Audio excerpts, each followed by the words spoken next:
यार business start करने का सोच रहा हूँ, कुछ नया ट्राई करूं, पर लेकिन डर लग रहा है मुझे सक्सेस मिलेगी कि नहीं। क्या करूं? Hello guys, welcome to my channel.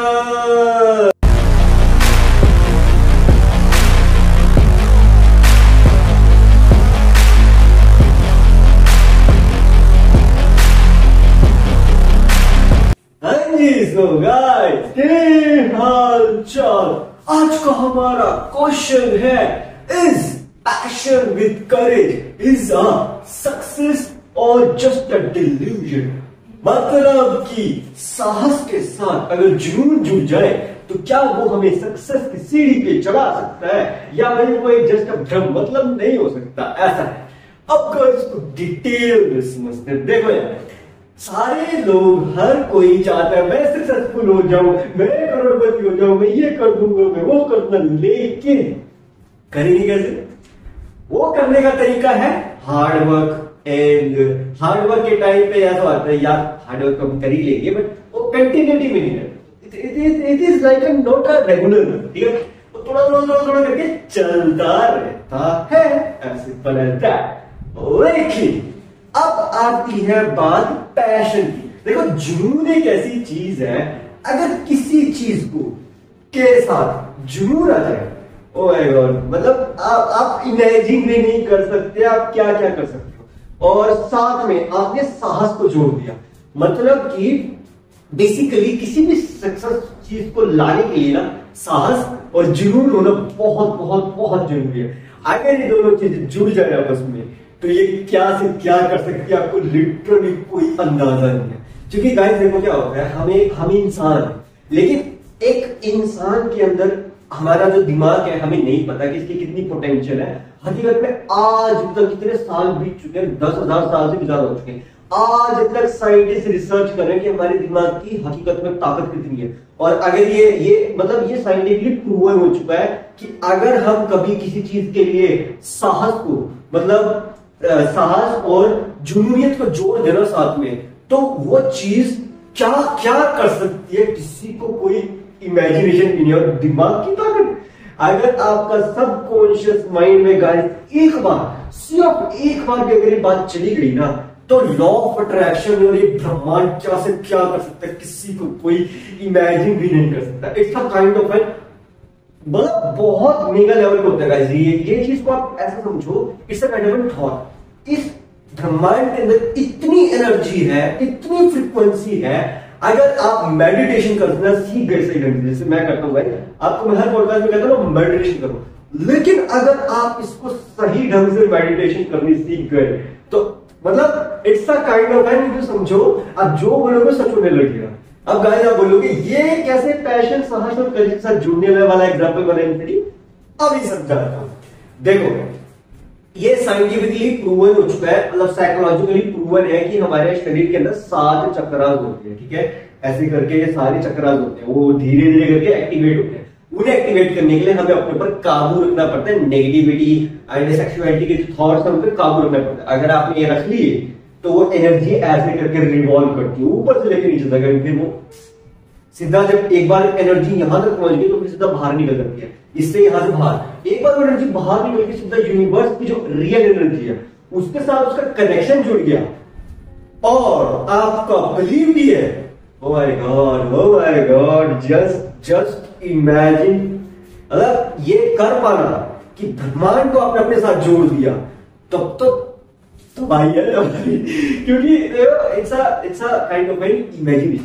अब देखो यार, पैशन जो है ना, जुनून, किसी भी चीज के लिए अगर आपके अंदर जुनून आ गया ना, मतलब सबसे इंपॉर्टेंट चीज यही है कि किसी भी चीज के लिए हमारे अंदर जुनून होना चाहिए, पागलपन होना चाहिए, मतलब दीवानापन होना चाहिए कि मुझे करना है, I want it at any cost. चाहे कुछ हो जाए, चाहे तहलका आ जाए, चाहे ब्रह्मांड इधर से उधर हो जाए, चाहे आंधी तूफान कुछ भी हो जाए, मुझे इस चीज से बाहर नहीं निकलना है, मुझे इसी को करना है, एक ही चीज पे फोकस करना है। अगर आप ये चीज करना सीख गए, किसी भी एक काम को अपनी लाइफ में फोकस कर दिया कि सिर्फ और सिर्फ ये एक ही चीज है जिसको मुझे अचीव करना है, दैट्स इट। अगर आप ये करना सीख गए लंबे टाइम तक तो आपको सक्सेसफुल होने से कोई भी नहीं रोक सकता, कोई दुनिया की ताकत नहीं रोक सकती। क्योंकि इस दुनिया में सबसे एक इंपॉर्टेंट चीज और सबसे टफ चीज यही है, किसी एक चीज के लिए जुनूनियत और सफलता को सफलता तो आ ही जाती है। सफलता के पीछे ना भागो, बाबा ने छोड़ना देखा है, सक्सेस के पीछे ना भागो, एक्सीलेंस के पीछे भागो, समझे? तो बेसिकली गाइस क्या है कि आपको अपने अंदर जुनूनियत पैदा करनी है, पैशन पैदा करना है एंड उसके साथ साहस होना चाहिए आपके अंदर। मतलब कुछ नया करने का ना हिम्मत होनी चाहिए कि मैं कर सकता हूं, आई कैन डू इट। लेकिन फिर वही बात आ जाएगी कि अगर आप ये कहोगे तो आपको एक दिन के लिए लगेगा, फिर लगेगा यार नहीं यार क्या क्या क्या ट्राई करना, इट्स लाइक दैट। लेकिन अगर आप सोच के देखो, मेडिटेशन के साथ कंटिन्यूअस हर रोज आप ये चीज करते रहो एंड बिलीव करते रहो कि यार मैं कोशिश करूंगा, मैं कर सकता हूं, I can do it, I can do it, I can do it. रोज बोलते रहो ये बात, अपने पैशन को, अपने जुनूनियत को पैदा कर दो।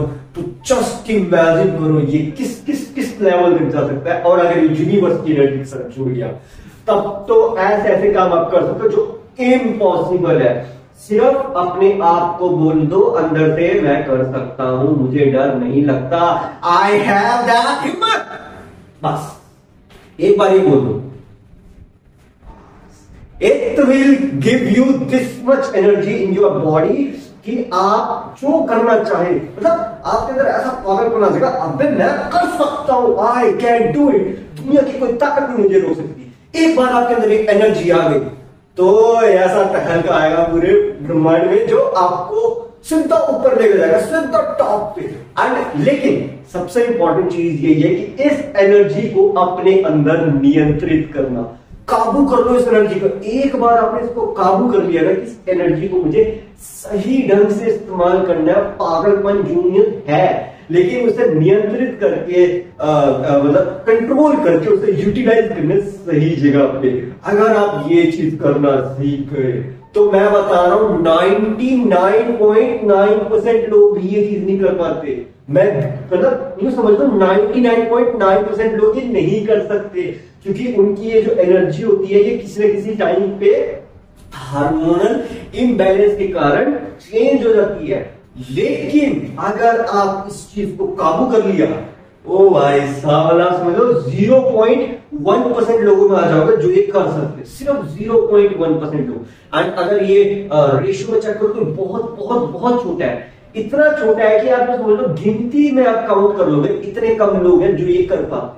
लेकिन अगर आप ये करने में कामयाब हो तो ये समझ लो आपके पास ऐसी पावर आ जाएगी, ऐसी इमेजिनेशन पावर आ जाएगी, ऐसी एनर्जी आ जाएगी कि आप कोई भी काम अगर करोगे इस एनर्जी के साथ तो काम को एक मतलब ऊंचाइयां ऐसे मिलेंगी, ऐसे होगा वायरल। अब आप बोलोगे ऐसे नहीं होता वायरल यूनिवर्सिटी, ऐसे होता है। बिलीव तो करो अपने पर कि नहीं यार मैं कर सकता हूं, आई कैन डू इट, मेरे अंदर है वो जुनून, पागल। बस ये लाते रहो अपने अंदर, ये बिलीव करते रहो। It's like an continuous regular process. एक बार ये आ गया, ओ ऐसा फिर तो कुछ भी हो सकता है, देन एनीथिंग कैन हैपन, क्योंकि nothing is impossible in this world. और सारी चीज इम्पॉसिबल के साथ हमें तभी लगती है जब हमें उस चीज के लिए करेज नहीं होता या उस चीज के लिए पैशन नहीं होता। करेज मतलब साहस नहीं होता और पैशन मतलब जुनूनियत नहीं होती। लेकिन अगर आपके पास साहस भी है, जुनूनियत भी है, तब तो जस्ट आप मैं कैसे समझाऊंगा एनर्जी का फ्लक्चुएशन कितना फास्ट होता है, कितनी स्टेबलाइज होती जाती है energy. It's a kind of revolving, आपके अराउंड ना एनर्जी ऐसे करके रिवॉल्व करती है, और ये इतनी फास्ट रिवॉल्व करती है आपको अंदाजा भी नहीं है। गाइस हमें लगता है कि लाइट की स्पीड 3 × 10⁻⁷ मीटर पर सेकंड है, जो कि एल्बर्ट आइंस्टाइन ने दी थी, जो कि बात बिल्कुल सही है कि लाइट की स्पीड इतनी ही एल्बर्ट आइंस्टाइन ने बताई है। लेकिन हमारी थॉट की स्पीड तो उससे भी ज्यादा फास्ट है। एंड ये बात साबित हो चुकी है कि अगर स्पेस में हम इतनी तेजी से चलेंगे तो हम समय को पीछे कर सकते हैं। लेकिन ऐसे भी कई साइंटिस्ट रिसर्च में करा है जिसमें ये बात साबित हुई है कि कई चीजें, देयर आर मैनी थिंग्स जहां पे जो इलेक्ट्रॉन्स के नाम पे टेक्टॉन्स है, बहुत सारी चीजें रिसर्च हुई कि वो इससे भी ज्यादा फास्ट है, लाइट की स्पीड से ज्यादा फास्ट। तो बेसिकली वो तो फिर तो टाइम ट्रेवल हो गया कि मतलब आप टाइम में पीछे चले गए, क्योंकि एल्बर्ट आइंस्टाइन ने तो इतना ही कहा था कि अगर आप स्पेस में 3 to 10 मीटर पर सेकेंड मतलब 3 लाख किलोमीटर पर सेकेंड की रफ्तार से अगर तेज गए तो आप पास्ट में चले जाओगे, समय में पीछे चले जाओगे, जो कि काफी हद तक सही है। लेकिन अभी तक ऐसा कोई डिवाइस, ऐसा कोई मशीन, ऐसी कोई चीज नहीं है जो ये कर सकती है। लेकिन अगर इमेजिन करो गाइस, ये तो हो गया एक साइंटिफिक एग्जांपल। अब जो हमारे थॉट प्रोसेस है उसकी स्पीड इससे कई गुना ज्यादा फास्ट है। और अगर नहीं, उसकी स्पीड दुगुना तिगुना होगी लाइट की स्पीड से, उससे ज्यादा फास्ट नहीं है। यही तो बात है गाइस, हमें अभी तक हमने अपने ब्रेन की असली ताकत का इस्तेमाल किया ही नहीं। यूजुअली हम कितने इस्तेमाल कर लेंगे, अरे हम बेसिक काम में भी अपने दिमाग का सिर्फ 5% यूज करते हैं। लॉजिकल से लॉजिकल इंसान भी अपने दिमाग का सिर्फ 10% यूज करता है। एंड जो ये साइंटिस्ट वगैरह तो सिर्फ 20% अपने दिमाग का यूज करते हैं, 80% उनका बचता है। अगर इससे आगे चले गए तो आप ये जो पुराने जमाने में प्राचीन भारत शास्त्रों में लिखी गई बातें है ना, कि शास्त्रों में सब लिखा हुआ है कि कुछ भी हो सकता है, अपने ऊपर भरोसा करो, उनके चक्रास एक्टिवेट होने पे इतनी एनर्जी होती है, कुछ भी तहल कुछ भी कर सकते हैं। तो जस्ट इमेजिन करो कि अगर आप अपने इस 20% के दिमाग से आगे बढ़ गए तब क्या होगा। एंड इस चीज पे साइंटिस्ट आज तक रिसर्च कर रहे हैं कि अगर 20% से ज्यादा आगे बढ़ गए तो क्या होगा। लेकिन अगर आपने शास्त्र पढ़े तो वहां बताया गया है कि हम अपने 20% से ज्यादा दिमाग को इस्तेमाल करोगे तो क्या हो सकता है। तो बेसिकली होगा ये कि ये तभी हो सकता है जब आप अपनी मेडिटेशन करोगे, जिस एक्सरसाइज की मैं बात कर रहा हूं, डीप मेडिटेशन। अगर आप ये करना सीख गए तो एनर्जी जो है आपके अंदर रिवॉल्व होगी, जैसे मैंने बताया स्टार्टिंग में, यूनिवर्स से जुड़ जाएगी। एक बार वो जुड़ गई तो बेसिकली आपके दिमाग की एनर्जी धीरे धीरे बढ़ जाएगी। तो ये जो चक्रास है ना, 7 चक्रा जो हमारे शरीर में, ये बेसिकली हमारी बॉडी की 70% एनर्जी है। तो आप एक चक्र को अगर एक्टिवेट करने में कामयाब हो गए मेडिटेशन से, तो 10% आपकी एनर्जी एक्टिवेट हो जाएगी एक्स्ट्रा। आपकी जो नॉर्मल एनर्जी से 10% एक्स्ट्रा। एंड इसी तरह से अगर प्रोसेस कंटिन्यूस चलता रहा तो 70% तो यही होगी। अब ये जब एनर्जी बाहर जाएगी तो बचा 30% तो यूनिवर्स के पास है। तो यूं समझ लो 70% एनर्जी तो आपके पास है, 30% एनर्जी यूनिवर्स के पास है। तो जरा सोच के देखो, दोनों जुड़ जाए तो पूरा 100% हो गया ना। तो फिर ये बात साबित हो गई कि जब जो पुराने जमाने में बोला है कि जो भी मेडिटेशन या ये तपस्या वगैरह करते थे, जो भी बोलते थे वो सच हो जाता था। क्यों सच हो जाता था? क्योंकि उनकी 70% तो बॉडी की एनर्जी तो उनकी बॉडी में है ही, उन्होंने वो बॉडी से बाहर निकाल के 30% जो यूनिवर्स है उसके साथ जोड़ दी, तो टोटल हो गया 100%। तो बेसिकली ये क्या है गाइस, कि ये ऐसी चीज है, आप समझो कि आप अपने दिमाग का इस्तेमाल करना सीख रहे हो, कि आप अपने दिमाग की एनर्जी को बढ़ा रहे हो। 10% हुई, 20% हुई, 30% हुई, 40% हुई, 50% हुई, 60% हुई, 70% हुई, दैट मींस यूनिवर्स के साथ जुड़ गई। और जब वो हो जाए तो इम्पॉसिबल तो फिर कुछ बचा ही नहीं, क्योंकि यही पॉसिबल है कि अपनी एनर्जी को, अपने थॉट प्रोसेस को स्टेबलाइज करना, स्टिमुलेट करना, उसको बैलेंस आउट करना, कि वो एनर्जी जो है वो यूनिवर्स के साथ तो जुड़ जाए, लेकिन वो आपको स्टेबलाइज कर दे, आपको स्टिमुलेट कर दे, आपको साइलेंट कर दे कि नहीं मैं जो सोच रहा हूं वो सही है। ऐसे भी नहीं, मतलब ओवर कॉन्फिडेंस नहीं मैं कह रहा हूं guys, it's a kind of repeated cycle. क्योंकि ये जो प्रोसेस होता है ना हमारी मेडिटेशन का, ये कोई मामूली मेडिटेशन प्रोसेस नहीं होता है। ये एक बार भी किसी भी एक इंसान का अगर हो गया ना, चाहे वो कितना ही घमंड हो, चाहे उसे कोई भी हो, अगर उसका ये प्रोसेस सही ढंग से हो गया तो जो बोलेगा वो हो सकता है। अब जैसे देखो, एग्जाम्पल के तौर पे ले रावण का एग्जाम्पल लेते हैं, जो कि सबको पता है कि बहुत बड़ा महान पंडित था, राक्षस था बट पंडित, ठीक है। तो महादेव का सबसे बड़ा भक्त था, वो जो बोलता था वो हो जाता था, ठीक है। और वो जो चाहता था वो कुछ भी कर सकता था, लेकिन उसे सब कुछ पता था, एंड तक पता था अपना कि मेरा एंड ऐसे होगा। इतना ज्यादा वो महान ज्ञानी इंसान था, कुछ अपना एंड तक पता था कि मेरा एंड ये नारायण के अवतार श्री राम से हो जाएगा। अब जरा सोच के देखो, ये बात नहीं लिखी होगी शास्त्र में कि उसे नहीं पता, लेकिन ये बात लिखी है। अगर आपने पूरी तरह से शास्त्र पढ़े हैं, वहां ये बात लिखी है कि रावण को पता था कि श्री राम उसका अंत कर सकते हैं, इस तीर से उसका अंत करेंगे, ये करेंगे, वो करेंगे, लेकिन फिर भी उसने अपने अहंकार को नहीं छोड़ा। क्यों नहीं छोड़ा? क्योंकि वो सब कुछ जानने के बावजूद, फ्यूचर जानने के बावजूद भी अपने ऊपर, अपने वहां पे अड़िग रहा, क्योंकि ये लीला थी। अब उससे बात पता थी कि ये लीला है, ये जो समय की लीला, तो उसके अकॉर्डिंग से तो वो कुछ नहीं कर सकता था। लेकिन फिर भी जब उसका एंड होने वाला था, जब श्री राम उसका एंड करने वाले थे, तब रावण ने ये बात बोली थी कि मुझे पता है क्या मेरा एंड होगा। तो श्री राम ने बोला, जब तुम्हें पता है कि मैं तुम्हारा एंड कर सकता हूं, तो तुम क्यों नहीं आए मेरी शरण में? तो उसने ये बोली बात कि मैं इसलिए नहीं आ रहा आपकी शरण में, क्योंकि आपका नाम सुन के मैं ज्ञान से भर जाता हूं, मतलब मैं ज्ञान से भर जाता हूं, मुझे ज्ञान से मुक्त होना है, तो इसीलिए मैं मुक्त होना चाहता था। ये रीजन है। तो अब इसी तरह से जितने भी अवतार हुए हैं, ये जिनके बारे में कहानियों में सुना है, ये सबके ऐसी ऐसी कहानी है, मिलती जुलती है। तो इसमें मेन चीज ये है कि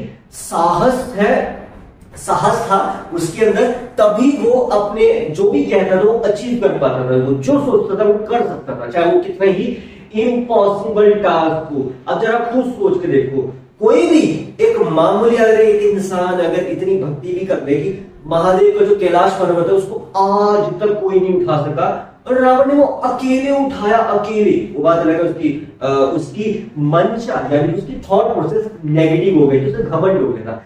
अदरवाइज तो वो उठा ही लिया था ना, उसने पूरा पहाड़ उठा लिया था, मतलब कैलाश पर्वत, जो कि कोई भी नहीं आज तक उठा सका, लेकिन वो उठाने में कामयाब हो गया था। यहां से ये पता चलता है कि उसके माइंड में महादेव से जुड़ी हुई जो एनर्जी है वो बहुत प्योर थी, लेकिन फिर उसके माइंड में एक घमंड आ गया था कि वो अपने आप को मतलब इमेजिन करने लगा था कि मैं ही सब कुछ कर सकता हूँ।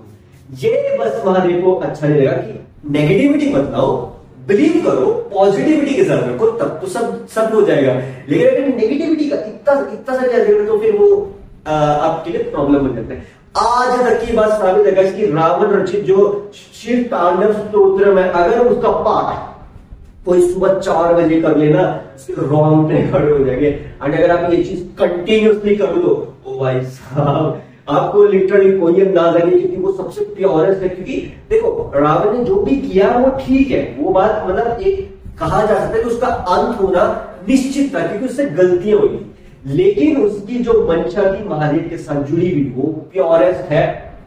मतलब समझ लो, इतना प्योरेस्ट फॉर्म की भक्ति है कि आप इमेजिन करो, आप खुद सोच के देखो गाइस कि ऐसे, मतलब मैं एग्जांपल सिर्फ रावण का नहीं दूंगा, मैं बहुत सारे महादेव के भक्त हैं, जैसे कि एक भक्त है जिसका अंत होने वाला था, उसका मौत आने वाली थी, उसको मौत नहीं आई। तो यहां से चीजें समझ जाती है कि बेसिकली हमारी जो यूनिवर्स है उसकी एनर्जी हमें पता है कि वो गॉड है, वो एक मतलब it's a kind of an universe की एनर्जी। उनको हम मैं तो पॉजिटिव एनर्जी बोलता हूँ, चलो भगवान बोल सकते हैं, महादेव बोल सकते हैं, ये शनिदेव बोल सकते हैं, विष्णु जी बोल सकते हैं, ब्रह्मा जी बोल सकते हैं, एसेट्रा 33 करोड़ देवी देवता है, अलग। तो बेसिकली सबके पास अलग अलग टाइप की एनर्जी है, सब आपको अलग अलग फॉर्म की एनर्जी देंगे, आपके अराउंड रिवॉल्व कराएंगे। लेकिन अगर आप इन सब पे यकीन करके आप अपने लाइफ में चलते रहे कि मैं अपनी लाइफ में मतलब ये सब करना चाहता हूँ, ये चाहता हूँ, तो बिलीव करने की बहुत जरूरत है। अगर आपको खुद पे यकीन है तो उसके साथ अपने आप आपको सिर्फ एक बार साहस करना पड़ेगा, करेज करना पड़ेगा। अगर आपके पास बिलीव है, करेज है, एंड उसके साथ सबसे इंपॉर्टेंट चीज जुनूनियत है, अगर ये सब आपके साथ जुड़ गया तो मतलब यूं समझ लो, फिर तो जो आप सोचोगे वो होना तय है, होके ही रहेगा, इम्पॉसिबल है ही नहीं वो होना, क्योंकि आपने उस चीज के साथ कंटिन्यूअसली अपना साहस, जुनून को जोड़ दिया है। ऐसा मतलब it's like not a kind of an different way, it's a going in a directly way, क्योंकि आप अपने काम, अपने टारगेट, अपने गोल पे फुली फोकस्ड हो। आज सबसे इंपॉर्टेंट चीज यही होती है कि हम फोकस नहीं होते। एक बार फोकस आ गया तब तो जस्ट इमेजिन करो गाइस कि आपको किसी चीज पे करने का फोकस भी है, जुनूनियत भी है, साहस भी है, सब कुछ है। जरा खुद सोचे देखो, जब आपके पास सब कुछ है तो क्या हो सकता है फिर तो कुछ भी हो सकता है। अब रही बात बिजनेस में, तो बिजनेस ग्रोथ में हम जब होते हैं ना गाइस, तो बेसिकली क्या होता है कि बिजनेस ग्रोथ को करने के लिए, स्टार्टअप को ग्रोथ को करने के लिए हमारे अंदर खुद में बिलीव तो हो, यकीन तो हो, अपने ऊपर पैशन हो अपने अंदर कि yes I can do it. तो आप फिर अपने क्रिएटिव माइंड की तरफ ज्यादा बढ़ोगे कि मैं क्रिएटिविटी से ये ट्राई कर सकता हूँ, वो ट्राई कर सकता हूँ, एटसेट्रा एटसेट्रा एटसेट्रा। लेकिन अगर आप ये चीज को एक कैटेगरी वाइज में डिवाइड कर दोगे, एनर्जी का यूटिलाइजेशन सही ढंग से करोगे, तब तो आप बिजनेस हो, चाहे स्टार्टअप हो, चाहे लाइफ हो, कहीं भी ग्रो कर पाओगे। लेकिन अगर आप इस एनर्जी को, आपके पास साहस तो है, जुनून भी है, दीवानापन भी है, पागलपन भी है किसी चीज के, लेकिन बात सिर्फ इतनी है कि कंटिन्यूअस नहीं है और एनर्जी फ्लक्चुएट कर रही है, तो बेसिकली फिर वो जो फोकस है ना वो कंटिन्यूअस वे में नहीं जाएगा। It will be kind of an deviation, ऐसे करके फिर आपका जिंदगी में तो थॉट्स हम डामाडोल होंगे, या बिजनेस ग्रोथ में कहो तो वहां पे भी ऐसे डामाडोल हो जाएंगे। आपको एक दिन लगेगा कि मैंने ये ट्राई कर लिया, वो मिल जाएगा प्रॉफिट, नहीं मिला प्रॉफिट, लॉस हो गया, तो फिर आपको क्या लगेगा कि यार अगर लॉस हो गया है तो भाई ठीक है, हम अब उसके बाद कुछ नया ट्राई करने का मन करेगा। लेकिन जब आपको देख रहे हो लॉस लॉस लॉस लॉस में जा रहे हो, तो आप या तो मार्केट के ट्रेंड को देख के फॉलो करोगे या कुछ ऐसा ट्राई करोगे जो पहले से चल रहा है। लेकिन आप क्या चाहते हो गाइस कि आप इसको डिफरेंट वे में कैटेगराइज कर सको, कि मतलब अपना एक यूनिक आइडेंटिटी को क्रिएट कर सको। तो आप इमेजिन करो गाइस, अगर आपको किसी चीज की यूनिक आइडेंटिटी को क्रिएट करना है तो वो ऑब्वियस सी बात है कि यूनिक आइडेंटिटी तो तभी क्रिएट होगी जब आपके पास ऐसा कुछ होगा जो किसी के पास नहीं है। अब वो कैसे पॉसिबल है? वो पॉसिबल है मेडिटेशन से, करेज से, पैशन से। लेकिन अगर आप बोलोगे इन्फिनिटी फाइनेंशियल भी तो होता है ना, देखो यार वो बात ऐसी है कि इसके लिए तो आपको इमेजिन करना पड़ेगा, अपने आप पे विश्वास करना पड़ेगा कि आई कैन डू इट, मेरे पास सब कुछ है, I can transform my self. अगर आप ये चीज करने में कामयाब हो गए, अपने आप को यकीन दिला दिया, एक बार भी यकीन दिला दिया कि मैं ये इम्पॉसिबल चीज को पॉसिबल कर सकता हूं, आई कैन डू इट, तो बस फिर अब सबकॉन्शियस माइंड की एनर्जी इतनी ज्यादा पावरफुल है कि बेसिकली हर किसी के बस में नहीं आती। लेकिन अगर आप सबकॉन्शियस माइंड की एनर्जी को बस में करना सीख गए तो एनीथिंग कैन हैपन, क्योंकि बेसिकली हमारी सबकॉन्शियस माइंड की जो एनर्जी है वो यूनिवर्स की एनर्जी है, वो इस पूरे ब्रह्मांड की एनर्जी है जो रिवॉल्व कर रही है, जो कि घूम रही है हर सेकंड। इतनी फास्ट वो घूमती है एनर्जी कि आप इमेजिन भी नहीं कर सकते guys. It's a kind of an way, it's a kind of an fact, it's a kind of fact कि वो एनर्जी कंटिन्यूअसली मूव कर रही है, जिसको साइंटिस्ट ने डार्क मैटर, डार्क एनर्जी का नाम दिया है। ठीक है गाइस, लेकिन आज तक साइंटिस्ट डार्क मैटर और डार्क एनर्जी को जानते ही नहीं। उनको लगता है कि यूनिवर्स में जो energy dark matter, dark energy. लेकिन अगर आप इमेजिन करो साइंटिफिकली, तो वहां पे एनर्जी रिवॉल्व करती है लॉ ऑफ अट्रैक्शन की स्पेशल काइंड ऑफ एनर्जी, वो होती है पॉजिटिविटी की एनर्जी। सो बेसिकली उसे पॉजिटिव एनर्जीज कह सकते हैं, जो कि 33 करोड़ देवी देवता जो हमारे, उनकी जो एनर्जी है वो ऐसे करके सब जगह रिवॉल्व करती है, पूरे यूनिवर्स में एनर्जी रिवॉल्व करती रहती है। अगर आपको नहीं यकीन है गाइस, तो आप रिसर्च कर लेना, नासा के साइंटिस्ट तक ये बात मान चुके हैं कि यूनिवर्स की सबसे प्योरेस्ट लैंग्वेज, सबसे पहली लैंग्वेज क्या है, उन्होंने रिकॉर्ड किया था, that language was Om. So basically it's a kind of starting and सब यहीं पे है, सब ये बात शास्त्रों में भी लिखी है, साइंटिस्ट तक मान चुके हैं कि यही यूनिवर्स की लैंग्वेज है। यूनिवर्स कंटिन्यूअसली की जो फ्रीक्वेंसी कैलकुलेट करी वो यही थी।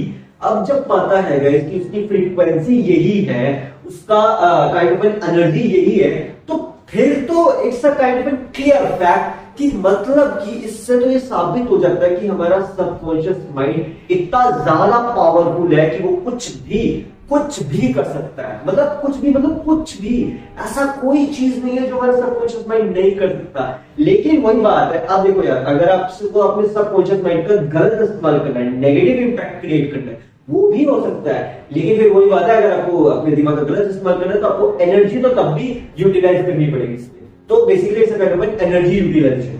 लेकिन अगर आप अपने इस सबकॉन्शियस माइंड का सही इस्तेमाल करोगे तो आपको प्रॉफिट भी होगा, प्लस आपको लाइफ में ग्रोथ मिलेगी और वो लंबे टाइम तक टिकेगी। क्योंकि देखो यार, आप इस सबकॉन्शियस माइंड की एनर्जी को नेगेटिविटी में तो इस्तेमाल कर लोगे, लेकिन एक बार आपने इसको नेगेटिविटी इस्तेमाल कर लिया तो ये आपके जो कर्म के चक्र है, कर्म जिसको बोलते हैं कर्म, हमारे ब्रह्मांड में कहा गया कि हमारे कर्म सबसे इंपॉर्टेंट है। एक इंसान की जब खत्म हो जाता है वो इंसान, तो उसके बाद उसके साथ क्या जाते हैं उसके कर्म, या तो उसके कर्मों का फल उसे मिल जाता है इस क्या बोलते हैं दुनिया में, नहीं मिलता अगर इस दुनिया में तो बेसिकली फिर उसे अगले जन्म में मिल जाता है, जो कि बेसिकली कहा गया है, ऐसे शास्त्रों में लिखा है कि 84 लाख करोड़ यूनियों से पार होने के बाद जाके मौका मिलता है मुक्ति का, जो बेसिकली एक काइंड ऑफ मोक्ष प्राप्त करना। लेकिन इस साइकिल के बीच में ये जो एनर्जी है, जो हमारे कर्म है, ये चलती रहती है। तो आप जब खुद सोचो, देखो अगर आप अपनी सबकॉन्शियस माइंड की एनर्जी को सही जगह इस्तेमाल करोगे तो ये कर्म सही भी हो जाएंगे, पॉजिटिव भी हो जाएंगे, ट्रांसफॉर्म भी हो जाएंगे, and it will give you a best impact, good impact, ना कि नेगेटिव इम्पैक्ट। क्योंकि नेगेटिव कर्मा का तो इम्पैक्ट नेगेटिव ही आता है, लेकिन पॉजिटिव कर्मा का इम्पैक्ट पॉजिटिव ही आता है, ये साबित हो चुका है। चाहे आप ट्राई करके देख लो, आपको अगर सपोज इमेजिन करो किसी भी एक रैंडम, जैसे सपोज आपके आसपास कोई ऐसा इंसान है जिसकी मदद को जरूरत है, ठीक है, आपने उसको पैसे दिए, ठीक है, आपके पास पैसे दिए, उसने नहीं, उसने सिर्फ ऐसे बैठा है, आपने उसको अपने मन से पैसे दिए, या कोई रैंडम है जिसको आपको मतलब आप जानते नहीं, आपने उसकी मदद की, तो it will give you a kind of an inner satisfaction, inner feeling, ऐसा रिलैक्स मिलेगा आपको अपने अंदर से, दैट विल मतलब it will relax in your inner soul. आपको लगेगा मैंने कुछ अच्छा किया। So it's a kind of a fact कि जब ये चीज करते हैं तो हमें अंदर से अच्छा लगता है। तो इट्स अ समझ लो गाइस कि ये जो चीज है ये एक ऐसी एनर्जी है जो हमारे अराउंड ऑलवेज प्रेजेंट है, लेकिन हमें इस एनर्जी को समझने की बहुत जरूरत है कि ये एनर्जी आखिर हमारे अराउंड इतनी ज्यादा क्वांटिटी में क्यों है। हमारे अराउंड पॉजिटिव एनर्जी इतनी ज्यादा है कि आप इमेजिन भी नहीं कर सकते। हम सोचते हैं हमारे पास नेगेटिव ही ज्यादा है, हमारे पास नेगेटिव एनर्जी ही ज्यादा है। हकीकत में नेगेटिव एनर्जी हमारी पूरी बॉडी का सिर्फ 5% है। जी हाँ गाइस, हम जितना भी इंसान डिप्रेशन में चले जाए तो उसके अराउंड भी एनर्जी सिर्फ 10% है। तो आप यूं समझ के देखो कि आपके थॉट प्रोसेस से जो आप बोलते हो ना, मैं तो टेंशन में हूं, मैं स्ट्रेस में हूं, मैं प्रेशर में हूं, मुझे ये नहीं हो रहा, मुझसे वो नहीं हो रहा, ये एनर्जी सिर्फ आपकी बॉडी की 5% है। अब अगर आप सोचो तो आप इस 5% की एनर्जी को काबू कर लिया, एंड अगर आप सब डिप्रेशन वाली कंडीशन में है तो ये एनर्जी दुगनी हो सकती है, मतलब 10% हो सकती है। उसके बावजूद जो इंसान डिप्रेशन वाली कंडीशन से जब बाहर आता है तो वो उसकी जो एनर्जी होती है ना, वो इस ढंग से रिवॉल्व करने लगती है उसके अराउंड कि वो खतरनाक लेवल पे चली जाती है। कोई भी इंसान जो भी गाइस डिप्रेशन में गया होगा ना, वो जब उससे बाहर आएगा तो वो इंसान जब उससे बाहर आएगा ना तो उसका या तो वो सक्सेसफुल होगा या फिर वो नेगेटिव डिस्ट्रक्शन में चला जाएगा। ये साबित हो चुका है। जितने भी लोग डिप्रेशन से बाहर आते हैं या तो कुछ ऐसा कर देते हैं जो पूरे ब्रह्मांड में नहीं कोई कर सकता, या तो कुछ ऐसा इतिहास बना देते हैं, नहीं तो वो कुछ ऐसा कर बैठते हैं कि जो उनके लिए डिस्ट्रक्शन साबित हो सकता है। एग्जाम्पल के तौर पर बताओ, ये क्या बोलते हैं, एप्पल का जो मालिक है, ठीक है, तो उसका नाम मेरे दिमाग से निकल रहा है यार, एप्पल का जो भी को फाउंडर है, ठीक है, तो बेसिकली उसने क्या, उसके टाइम पे क्या था, उसका नर्वस ब्रेकडाउन हो गया था। अगर आपको नहीं पता हो, एप्पल कंपनी 1990 के टाइम पे जब ग्रो कर रही थी तब उसकी मार्केट इतनी तगड़ी नहीं थी। आज के टाइम में जो एप्पल की मार्केट है वो पहले नहीं थी। पहले उसकी मार्केट बहुत मतलब वीक मार्केट थी क्योंकि उसका प्रोडक्ट चल ही नहीं रहा था, ठीक है, लोग उसकी टेक्नोलॉजी को एक्सेप्ट ही नहीं कर रहे थे, ठीक है। तो उसकी ऐसी कंडीशन आ गई थी कि बैंकरप्सी होने वाली थी, उसकी कंपनी खत्म हो जाती शायद, एंड वो नर्वस ब्रेकडाउन हो गया, डिप्रेशन में जा चुका था। उसे लगा कि अब तो मेरा कुछ हो नहीं सकता, या तो वो डिप्रेशन के टाइम पे ये सोचता अपने आप में कि अब तो खत्म है कंपनी। लेकिन आज के टाइम में एप्पल की मार्केट आपको पता है कितनी कितनी कितनी तगड़ी है। क्यों है?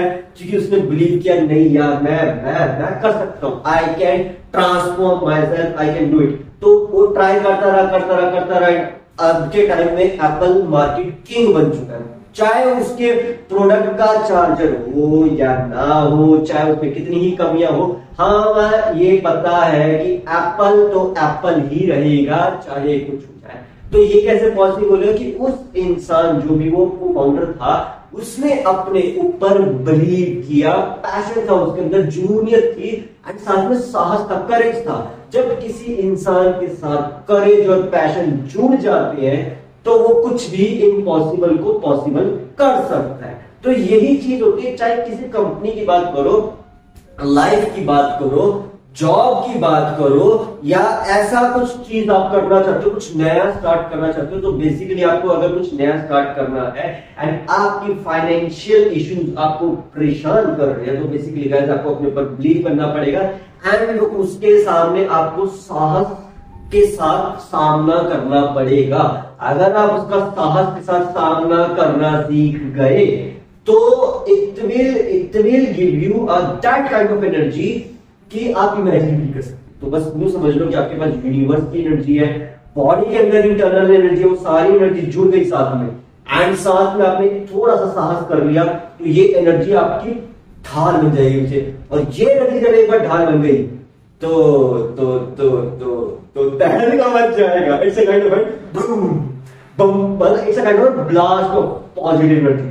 जस्ट इमेजिन करो गाइस, अगर आपने अपने around blast of positive energy को कर दिया, मतलब नेगेटिव एनर्जी में नेगेटिव एनर्जी को कहा चल तो नेगेटिव एनर्जी को जा, पॉजिटिव एनर्जी और पॉजिटिव, तो जरा सोच के देखो कितनी ज्यादा पॉजिटिव एनर्जी बढ़ाते जाओगे, ब्लास्ट ऑफ पॉजिटिव एनर्जी अपने अराउंड जाओगे तो क्या क्या क्या क्या क्या हो सकता है। मतलब आपको अपने ऊपर इतना ज्यादा यकीन हो जाए कि नहीं, it will be possible one day, I can do it. बस यही एक सबसे मुश्किल टास्क है, ये बिलीव करना कि मैं ये चीज कर सकता हूं, चाहे कुछ हो जाए, नथिंग इज इम्पॉसिबल। ये बिलीव लाना अपने अंदर एंड उसके साथ करेज और पैशन को जोड़ना सबसे मुश्किल काम है। लेकिन अगर आप ये करने में कामयाब हो जाते हैं, थॉट को स्टिमुलेट करने में कामयाब हो जाते हैं, देन तो यूं समझ लो फिर सक्सेस आपको मिलनी तय है, गारंटीड मिलेगी ही मिलेगी। क्योंकि आप उस चीज के साथ कंटिन्यूटी को तो जोड़ दिया ना। ये आपके पास पैशन है, करेज है, लेकिन आप कंटिन्यूटी को उस चीज को कर रहे हो। मुझे ना सोच के जब कोई चीज कंटिन्यूटी में हो जाए तब तो it is kind of an impossible को पॉसिबल करने वाला काम है। सिंपल है। आई होप सो गाइस आपको क्लैरिफिकेशन हो गई होगी कि अगर आपको अपनी लाइफ में कुछ चेंज लेके आना है, कुछ ऐसा करना है जो कोई नहीं कर सकता, इम्पॉसिबल को पॉसिबल करना है, इतिहास लिखने का मन है कि मैं हिस्ट्री में लिखी हुई सारी बातों को पलट के रख दूंगा, ऐसा इतिहास लिखूंगा जो कोई ना लिख सका, ऐसा यूट्यूब पे धमाल बचाऊंगा जो कोई ना बचा सका। अगर आप ये करने में कामयाब हो गए तो जरा सोच के देखो क्या हो सकता है। एग्जाम्पल के तौर पर बताऊं, मिस्टर बीस्ट को भी तो जब शुरू हुआ था तो उसको अपने ऊपर यकीन नहीं था, उसको ग्रोथ जरूर करना था, चाहे उसे यकीन नहीं था। अगर उसे यकीन ना होता तो आज के टाइम में नंबर 1 है पूरी वर्ल्ड में। कैसे? उसे अपने ऊपर विश्वास था, नहीं मैं तो करूंगा, I will do it whatever the situation, चाहे कितना रिस्क लेना पड़े मैं इसको उठाऊंगा, क्योंकि मेरे पास पैशन है, मेरे पास करेज है, मेरे पास हिम्मत साहस जुड़ा हुआ है। भले चाहे मेरी सिचुएशन चाहे कैसी भी हो, फर्क नहीं पड़ता, लेकिन मैं तो करके रहूंगा, इतिहास और ब्रह्मांड बदल के रहूंगा, चाहे कुछ हो जाए। तो जब ये विश्वास आपके अंदर आ जाएगा तो वो एनर्जी आपके साथ जुड़नी शुरू हो जाएगी। एक बार वो एनर्जी आपके साथ जुड़ गई है तो कांग्रेचुलेशंस, आप अपनी लाइफ के किंग बन जाएंगे and you will be become a kind of different personality. एक अलग सी पर्सनैलिटी आ जाएगी, अलग से ही आपके अंदर पागलपन, दीवानापन आ जाएगा जो कि काबू में है आपके। मतलब आपके पास दीवानापन, पागलपन, अटैचमेंट है उस चीज के लिए, लेकिन नियंत्रित कर रखा है आपने उसको। और अगर ये कर दो तो देखो एग्जांपल बहुत है, बहुत सारे ऐसे एक्टर्स हैं, बहुत सारे ऐसे बिजनेसमैन हैं, बहुत सारे ऐसे अपने लाइफ के एग्जांपल सेट कर चुके हैं जो कि सिर्फ इस साहस और पैशन को साथ में जोड़ के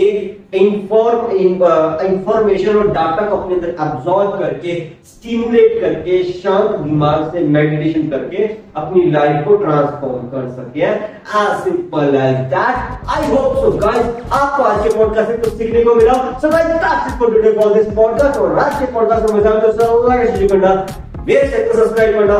थैंक्स फॉर वॉचिंग, मिलते हैं नेक्स्ट पॉडकास्ट में, तब तक के लिए stay fit and stay healthy. Bye bye.